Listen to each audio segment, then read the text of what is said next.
Next chapter हमारे पास है levy and assessment of customs duty. तो लेवी का मतलब डिटरमाइन करना, डिक्लेयर करना कि ये व्यक्ति टैक्सेबल है, इसकी टैक्स लायबिलिटी अराइज होती है। असेसमेंट, कितना टैक्स बनता है उसको कैलकुलेट करना। I repeat, levy and assessment. Levy, declare करना कि ये व्यक्ति टैक्सेबल है, इसकी टैक्स लायबिलिटी बनती है। असेसमेंट, कितना टैक्स देना है वो कैलकुलेट करना।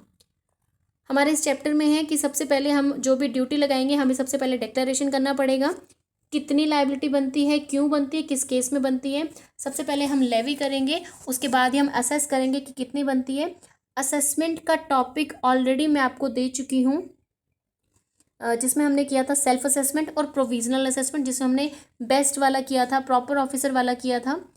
यहाँ पे आपके पास जब आप जीएसटी के अंदर कस्टम ड्यूटी की बात कर रहे हो तो वो आपको कैसे कैलकुलेट करनी है।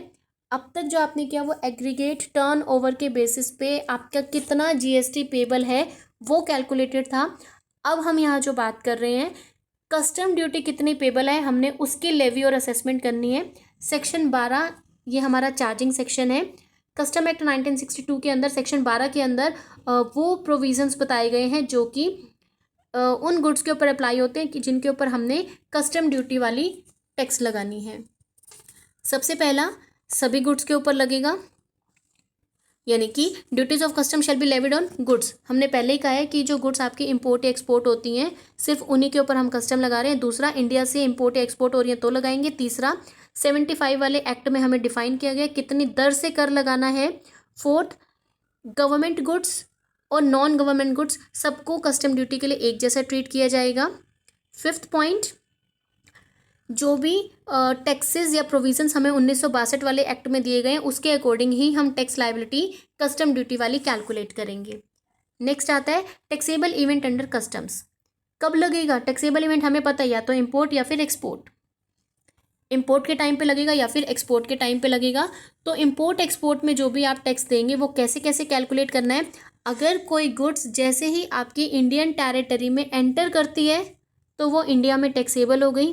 अगर कोई गुड्स जैसे ही इंडिया की टैक्सेबल लिमिट्स को छोड़ के दूसरे कंट्री के लिए मूव कर रही है तो उस टाइम पे वो एक्सपोर्ट वाली टैक्सेबल इवेंट होगी जिसके ऊपर कस्टम ड्यूटी हमने पे करनी है। अब यहाँ पे आता है डेट्स, किस दिन मानी जाएगी। बच्चे मुझे पता है आपको थोड़ा सा डिफिकल्ट लगेगा लेकिन प्लीज़ इसको समझने की कोशिश करना। अगर इम्पोर्ट की बात कर रहे हैं, इम्पोर्ट के लिए हमने जैसे ही कोई गुड्स इंडिया में मंगवाई हैं और वो गुड्स कोई पर्सन सिर्फ अपने पर्सनल यूज़ के लिए मंगा रहा है तो आप हमेशा करते हो विच एवर इज़ अर्लियर या लेटर। यहाँ पे लेटर वाला केस अप्लाई होगा। किन दो चीज़ों में लेटर? पहला, जिस दिन उन इम्पोर्टेड गुड्स की एंट्री आपने की, जिस दिन आपकी बिल ऑफ एंट्री है, यानी कि जिस दिन उसका बिल आपके इंडिया में एंटर हुआ है उस दिन वाला, या फिर जिस दिन वो व्हीकल, वो वेसल या एयरक्राफ्ट आपकी कंट्री में एंटर हुआ है जिससे गुड्स इंपोर्ट हुई हैं, दोनों में से जो बाद में है।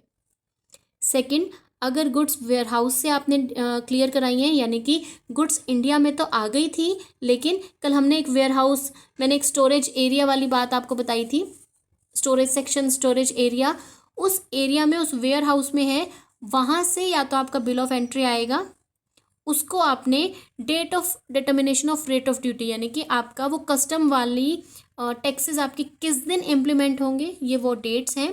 थर्ड है क्लोज सी में जो दिया है, अगर इन ऊपर मेंशन दो गुड्स के अलावा कोई और है तो जिस दिन भी आप टैक्स की पेमेंट कर रहे हो उसी दिन उसकी डेट मानी जाएगी। उसके बाद है एक्सपोर्टेड गुड्स, सेम केस है, जिस दिन आपकी गुड्स इंडिया से बाहर जा रही हैं, लोड हो रही हैं, उस दिन आपने मानना है। दूसरा, या फिर जिस दिन आप टैक्स की पेमेंट कर रहे हो। असेसमेंट हम पहले कर चुके हैं बच्चे, यहाँ पे भी सेम है असेसमेंट।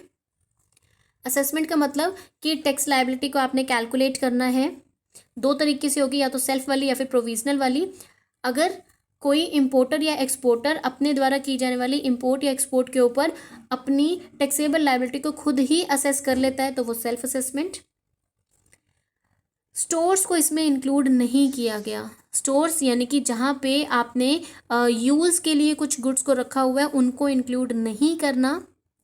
स्टोर्स की वैल्यू को आप ऐसे असेस नहीं कर सकते हो, बिना असेस किए भी उनकी वैल्यू को हम कैलकुलेट कर सकते हैं। फिर उसके बाद सेल्फ असेसमेंट किए गई टैक्स लायबिलिटी को प्रॉपर ऑफिसर चेक करेगा। अगर वो एग्री कर जाता है, यानी कि प्रॉपर ऑफिसर सेटिस्फाई है, वेरीफाई कर देता है आपके डॉक्यूमेंट्स को, उसके बाद जितना टैक्स आपने डिटरमाइन किया है उतना ही आपकी टैक्स लायबिलिटी बनेगी। सेकंड, रीअसेसमेंट, जब आपने सेल्फ असेसमेंट किया है और उसमें कोई भी डिफ़ॉल्ट है, वो करेक्ट नहीं है, प्रॉपर ऑफिसर उसको वेरीफाई नहीं करता, तो जीएसटी के अंदर असाइन किया गया प्रॉपर ऑफिसर आपकी की गई असेसमेंट को दोबारा चेक करेगा। उसी को हम रीअसेसमेंट कहते हैं, कि जो गुड्स आपने इंपोर्ट या एक्सपोर्ट की हैं उनके ऊपर आपका कितना टैक्स बनता है। थर्ड है, और जिस दिन ऐसा बनेगा उसके 15 दिन के अंदर अंदर आपको इन्फॉर्म करना है कि आपकी रीअसेसमेंट के बेसिस पे ये इन्फॉर्मेशन निकल के आई है। थर्ड है प्रोविजनल असेसमेंट। ये असेसमेंट तब की जाती है जब इंपोर्टर या एक्सपोर्टर सेल्फ असेसमेंट नहीं कर पाता, या फिर अगर वो किसी भी रीज़न से टैक्स लायबिलिटी को कैलकुलेट करने में इनएफिशिएंट है, तो वो प्रॉपर ऑफिसर को राइटिंग में रिक्वेस्ट करके देगा। दूसरा, अगर किन्हीं इंपोर्टेड गुड्स पे या एक्सपोर्टेड गुड्स पे कोई टेस्ट करना बाकी है, तो ऐसे व्यक्ति द्वारा स्वयं की गई असेसमेंट एप्लीकेबल नहीं है, प्रोविजनल असेसमेंट काउंट होगी। थर्ड, अगर किसी पर्सन ने अपनी रिटर्न्स प्रॉपर फाइल नहीं की हैं या डॉक्यूमेंट्स प्रॉपर फाइल नहीं किए हैं, तो इस केसेस में प्रॉपर ऑफिसर उसकी प्रोविजनल असेसमेंट करेगा। लास्ट पॉइंट, जो ऑफिसर है वो एक्सपोर्टर या इंपोर्टर से डिपॉजिट की डिमांड करता है, जो कि सिंपल असेसमेंट के केस में मैंने आपको बताया था। अगर प्रोविजनल असेसमेंट होती है तो असेसी एक अमाउंट डिपॉजिट की फॉर्म में गवर्नमेंट को पहले ही डिपॉजिट कराएगा, जो कि एक एस्टिमेटेड आपका टैक्स होता है। उसके बाद प्रोविजनल असेसमेंट होती है, उसके बाद फाइनल कैलकुलेशन होगा।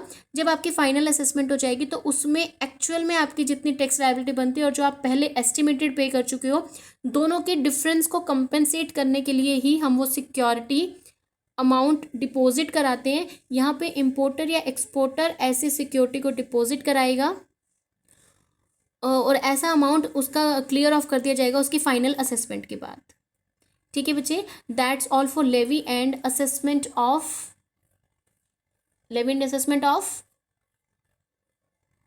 Custom duty.